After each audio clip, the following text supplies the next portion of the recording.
This one's not gonna go over well. Optimizing your D&D character solely for the purpose of making Deez Nuts jokes.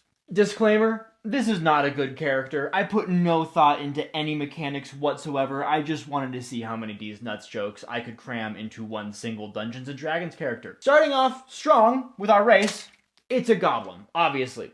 Goblin Deez Nuts has come up in every single D&D campaign that's ever been played, and it's a classic for a reason. For our class, you will notice that I've got a pretty long line here. That is because we are a triple multi-class on this build. We are starting with 1 level of Bard. Now you might be thinking, Tater, there's no reason to go Bard. There's no good Deez Nuts jokes based off of Bards, and you'd be right. However, we do need Vicious Mockery so that we can get a payoff for all of our Deez Nuts jokes in this campaign. So we're going to dip 1 level of Bard. We are then going to take a single level of Sorcerer. Specifically, we are taking the Dragon Ancestry Sorcerer. That way, we have access to Dragon Deez Nuts on your face jokes, as well as our Goblin Deez Nuts jokes. And then finally, for the remainder of our levels, we are going to be taking Barbarian. The Deez Nuts joke here is Barbarian Deez Nuts in your mouth, if you were wondering. I am not proud of this video. For background, I had to do some real digging, and I ended up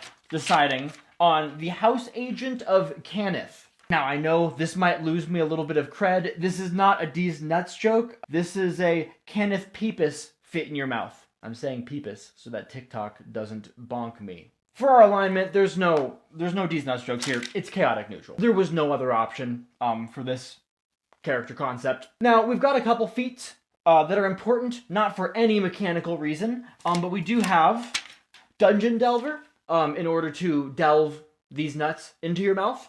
And we have Observant, as in observe these nuts going into your mouth. And I think between Goblin, Sorcerer, Barbarian, Cannith, Delve, and Observant, we've got a pretty good spread here. But the weapon for this build is very important. The weapon is a pickaxe. And again, you're going, how does a pickaxe have anything to do with Deez Nuts jokes? The pickaxe is because our goblin works in a mine. And that opens up a double whammy for pretty much every single joke on this list. He's a mine goblin. Mine goblin Deez Nuts. He's a mine dragon. Mine dragon Deez Nuts across your face. He's a mine barbarian. Mine barbarian Deez Nuts in your mouth. You see the infinite potential that I'm presenting you with here. This is my list for the optimized Deez Nuts D&D character build. Please let me know if I'm missing anything. I would like to do a part 2 of this.